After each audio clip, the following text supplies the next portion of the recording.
It's time for Supply Chain Now Radio, broadcasting live from the supply chain capital of the country, Atlanta, Georgia. Supply Chain Now Radio spotlights the best in all things supply chain. The people, the technologies, the best practices, and the critical issues of the day. And now, here are your hosts. Hey everybody, good afternoon. This is Greg White here with you live on Supply Chain Now Radio. Welcome to our show. Hey, we're coming to you live today from the AIAG SCAC. I've said that a few times. Supply Chain and Quality Conference in Charleston, South Carolina. That is the Automotive Industry Action Group and the South Carolina Automotive Council. The conference is dedicated to automotive, and we're going to be talking with a lot of the industry leaders that are participating. And let me start with some big thanks to our friend Bo Groover and the Effective Syndicate for making this coverage possible. Effective Syndicate helps companies win by optimizing process and developing winning cultures. Learn more at theeffectivesyndicate.com. All right, on a quick programming note, like all of our series on Supply Chain Now Radio, you can find us on Apple Podcasts, SoundCloud, Spotify, my favorite YouTube, and wherever else you get your podcasts. As always, we'd love to have you subscribe, as Scott says, so you don't miss a thing. Let me welcome my co-host today. I am the master host for the first 3 minutes. Scott Luton, our founder and CEO. So welcome aboard. Hey, thanks. Thanks for joining me. You bet. Well, we've had a string of really compelling conversations today that have really tackled a wide variety of subject matter, from trade to talent to technology to automotive growth. So I think we're going to continue that streak here today with our special guests. Yeah. Thank you for chiming in there. And Bo Groover, as I said earlier, founder and president of the Effective Syndicate, co-host, and our beloved sponsor. Hello, everybody. Good afternoon. Glad to be here. How are you doing? Thanks for having me. If I was any better, I'd be twins. Okay, so moving back up again. That's right. I'm ebbing there. and flowing throughout the day. There. Well, my other answer is just right. So, I mean, those are two pretty good answers. Yeah, that's good. All right, Scott, you want to welcome our guests? Really excited about our two featured guests here today as we're close to concluding day one of what's been a great conference here. So, first off, Mr. Bob Walker, Vice President, Continuing Education and Economic Development. Bob, good afternoon. How are you doing? Good afternoon. Fine, thank you. And looking forward to y'all's panel session later today. And Cathy Almquist, Vice President of Academic Affairs here at Trident Technical College. How you doing, Cathy? I'm doing fantastic. Good to be with you. Absolutely.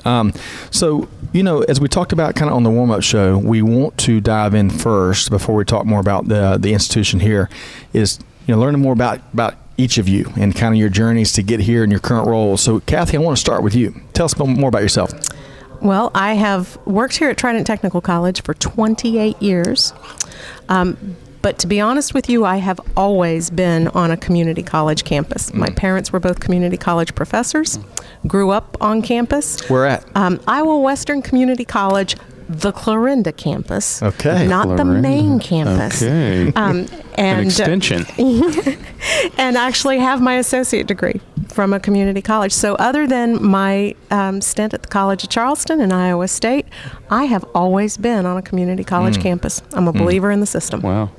Love to hear that. And that comes through loud and clear. Clearly you guys are doing great things here. Well, thank you. Yep.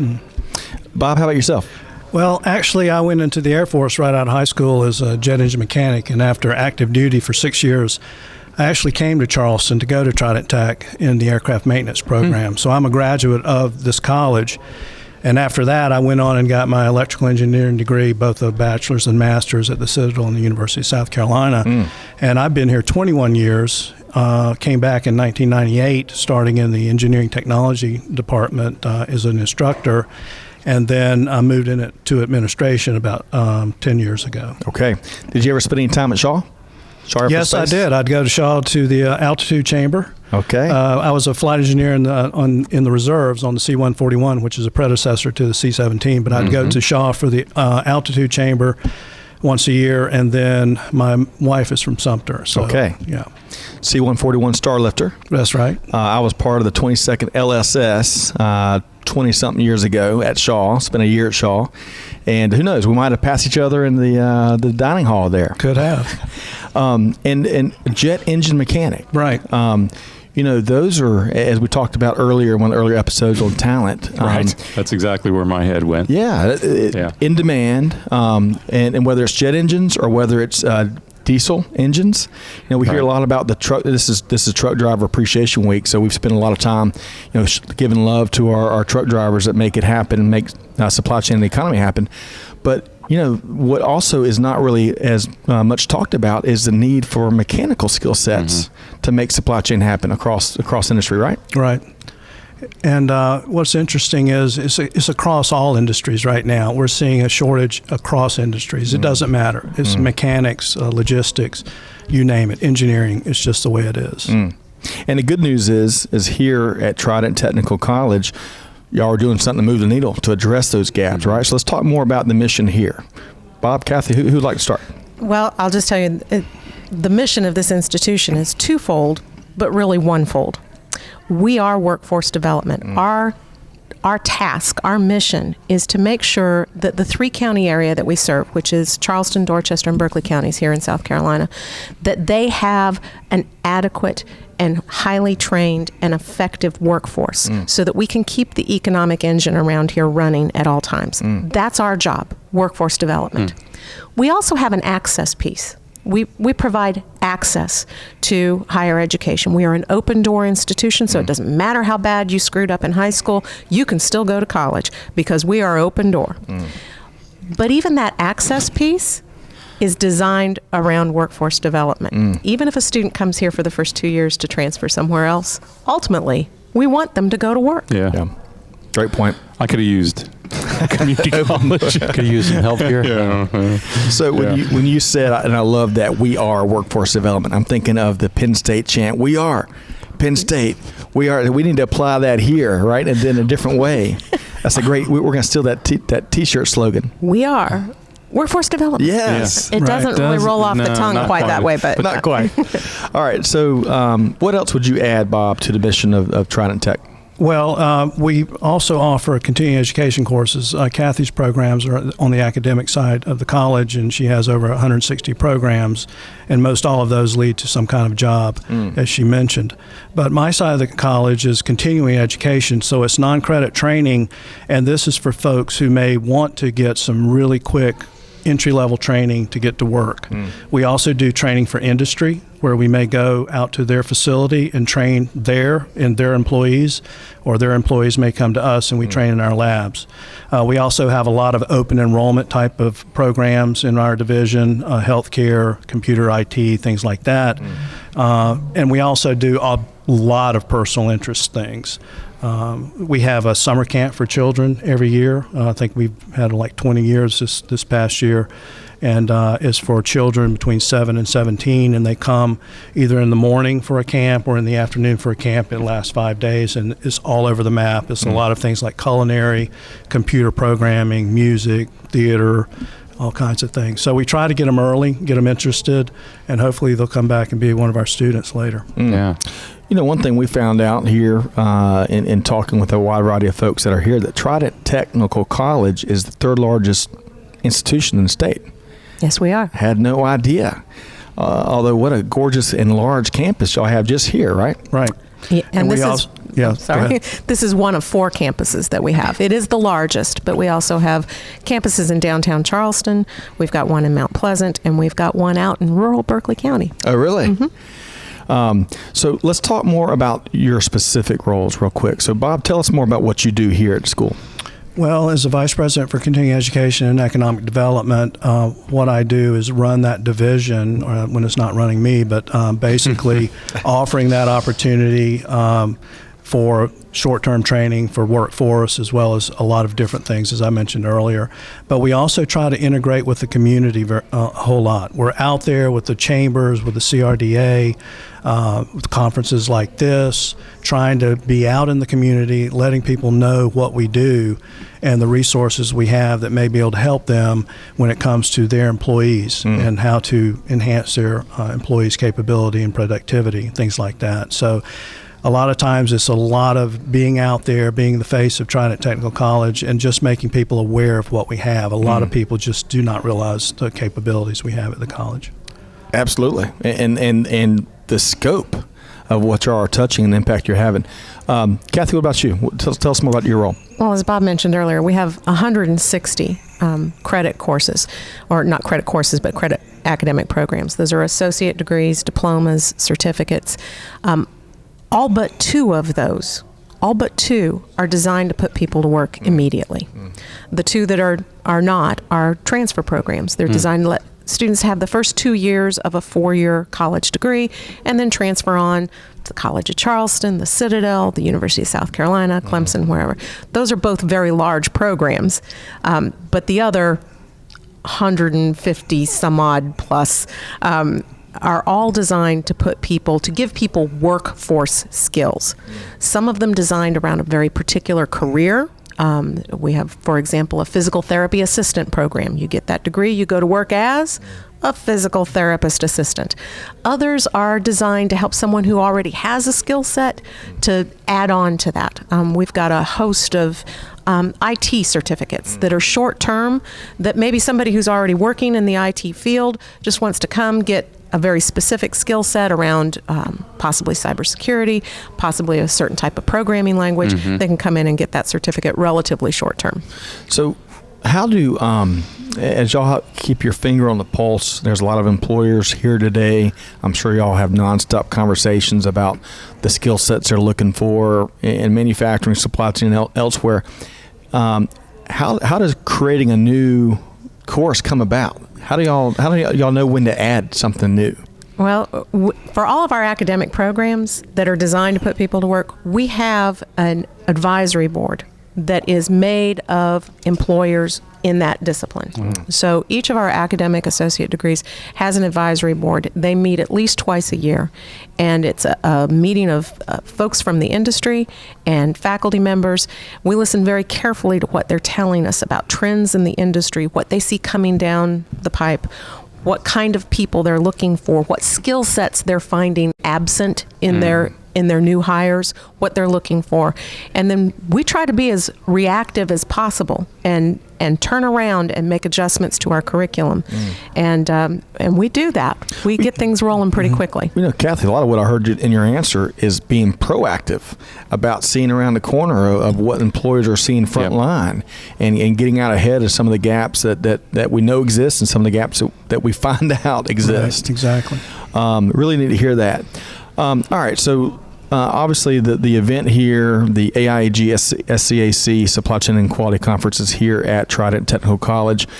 You are participating. You've got a keynote coming up here later today. What do y'all look most forward to about these events like this? What do y'all look to get out of events like this?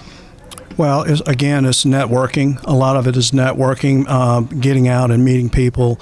There are a lot of folks that we know already, but there are new people that we meet.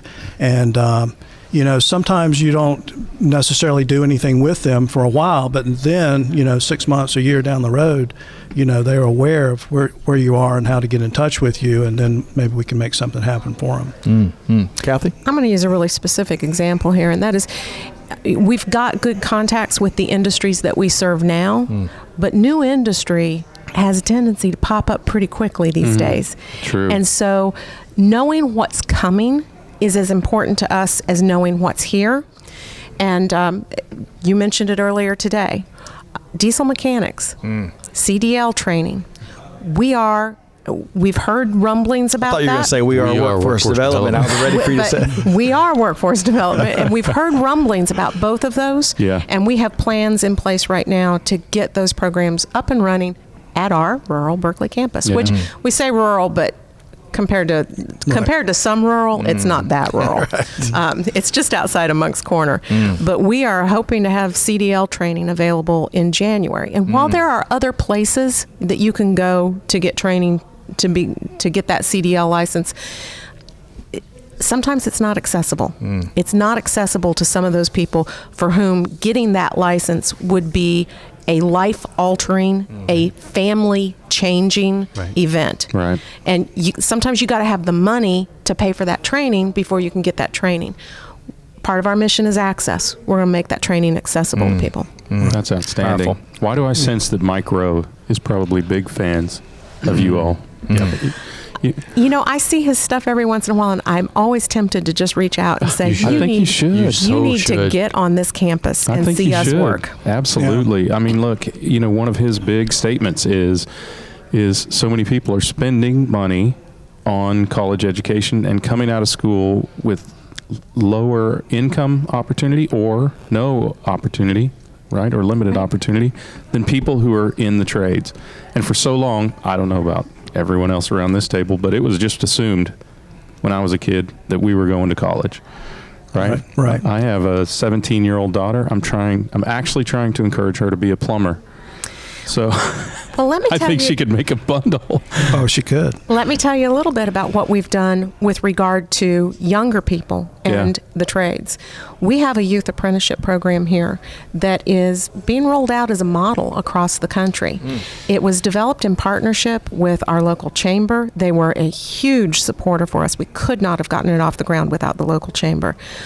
Area employers, our K-12 partners, and also Apprenticeship Carolina, which is a statewide initiative to get apprenticeships up and running. Fern Gupton. We talked with her earlier. You talked with today. Fern? She's fabulous, isn't she? Yes, she is. Passionate, too. So what we do with that apprenticeship is we take rising juniors and we have them interview with employers. The employers choose the student that they want to hire.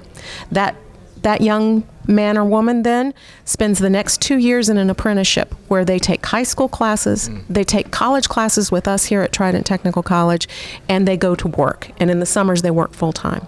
At the end of 2 years, that kid, and they are still kids, will have a high school diploma, a college credential from Trident Technical College, a U.S. Department of Labor journeyman credential, and 2 years of paid work experience. Wow. One of our very first youth apprentices bought her own home at the age of 19. Wow. Nice. That is life altering. It is. Right? It really is. And there are many more success stories like that. Wow. That's inspiring. Yeah, dozens. I'm sure. Yeah. Life-changing.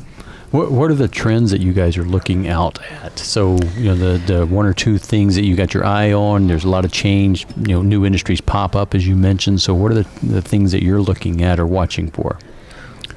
Well, we're about to open an $80 million South Carolina Aeronautical Training Center probably in the next couple of months. The grand opening is in early November, and Cathy and I have been working on that. There's going to be academic programs as well as continuing education programs in the building.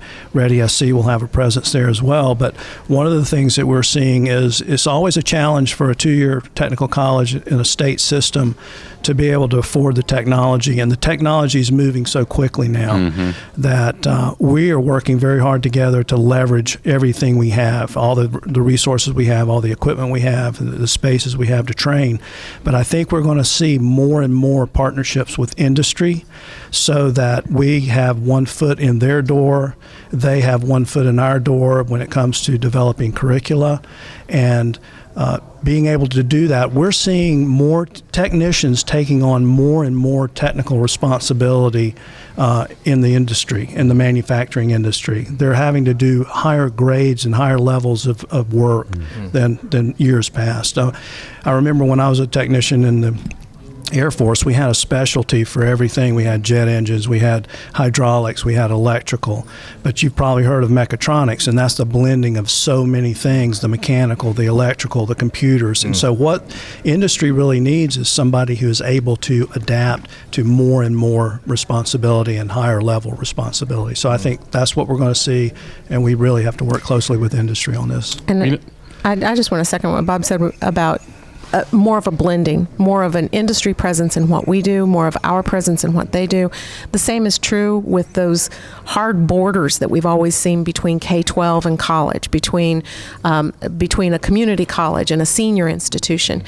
We've spent decades putting ourselves into silos, and what we're realizing now is that's not going to get us through. We have got to bust through the walls of these silos and figure out how to get all of these different groups to work together to develop the next generation of workers. Yeah, the borders just don't work. Right. I mean, they never did, but they certainly don't work now. And I think, we've got a vocal enough student population to actually say something about it and be meaningful. Absolutely. Right?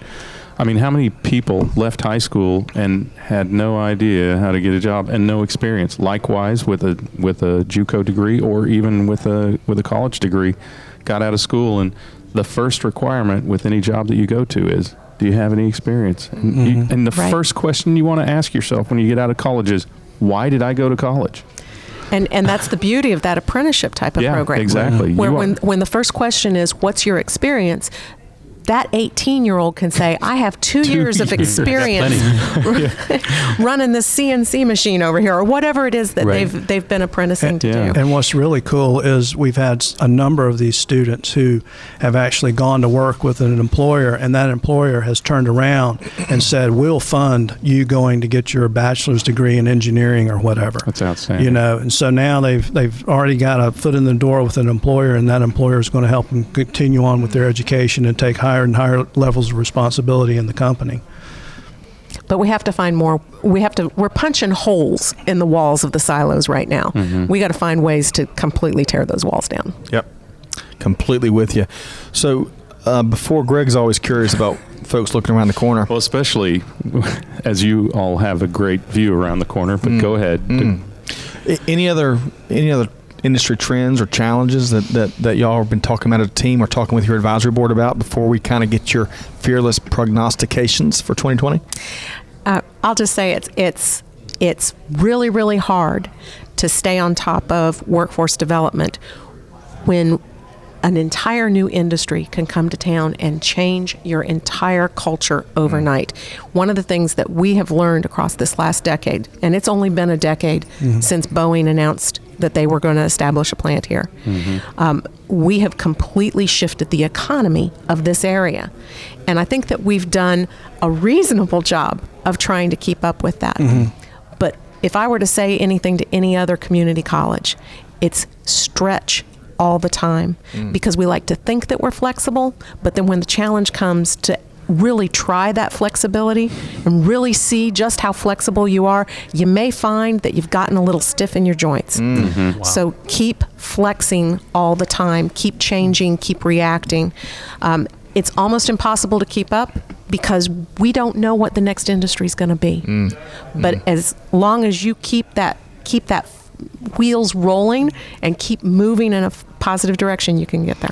An example of that is with the Aeronautical Training Center. We actually started that project back in around 2013, and really then the focus was Boeing, and that was a real important focus. But then in 2015, Volvo announced, and then Mercedes-Benz announced, and so now our direction broadened into more advanced manufacturing. So that's kind of an example of us trying to be very nimble when it comes to what we're doing as far as programming for the area. So the chambers of commerce and governors and other politicians, they're working to get those companies here. Is there any way for you to have greater insight through those? I'm sure you're trying to do that, and I'm sure they try to give you some insight as well, but they do. They're pretty good about trying to give us as many hints as they possibly can. But of course, with so many of these things, you don't get to know about the industry arriving until suddenly there's a group of people breaking ground somewhere. Yeah. So, and a good example for us is W International, which there was a group that knew that they were coming. They referred to them as Operation Whiskey, but for a long time, we didn't even know what that industry was going to be about. And then they let us know that they needed welders. And then they let us know that they needed 30 welders a month.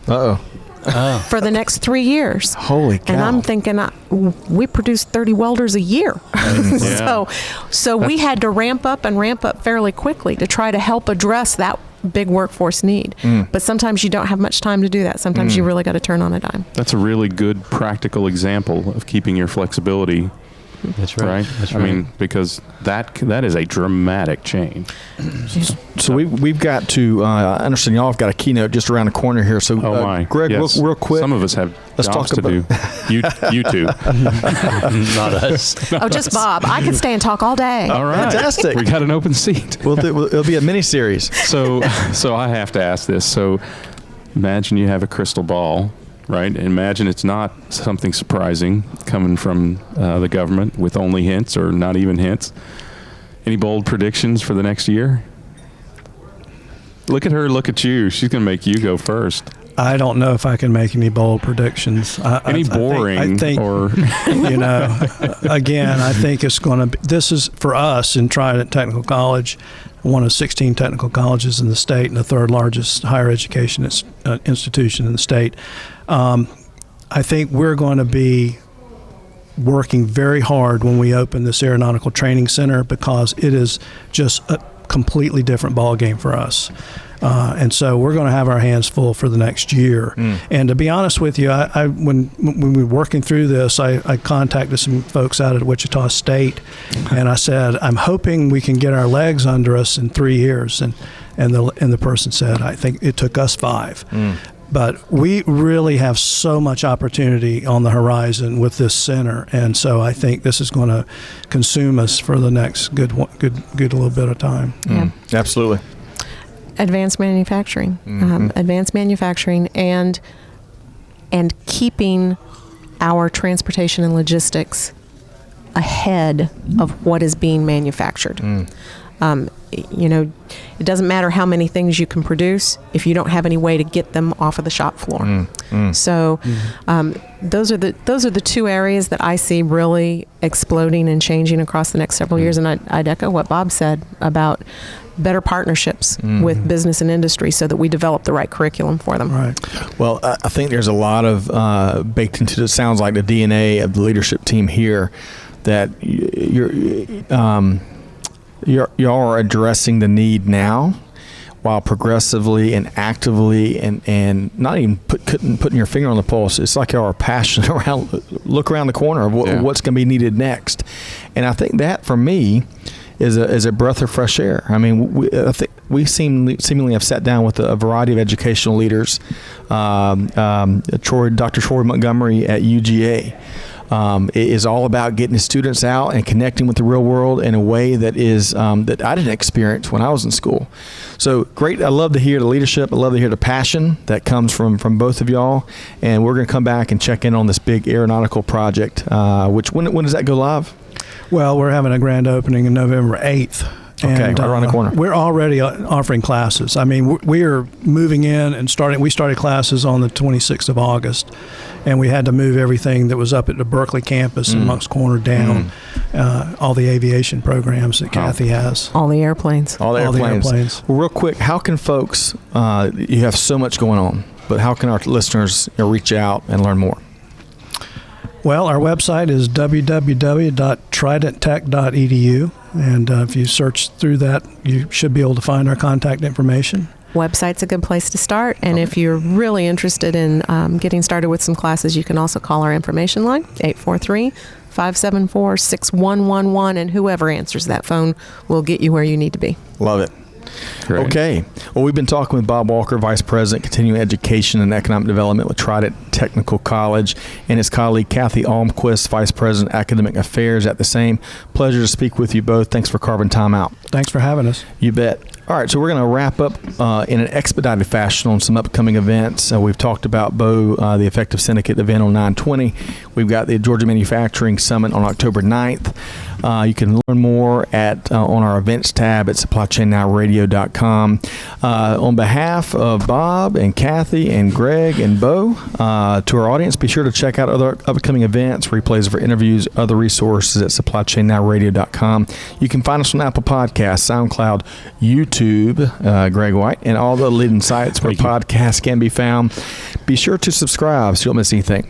On behalf of the whole team, hopefully you enjoyed this episode of Supply Chain Now Radio. Have a wonderful week, and we will see you next time on Supply Chain Now Radio. Radio. Thanks, everybody.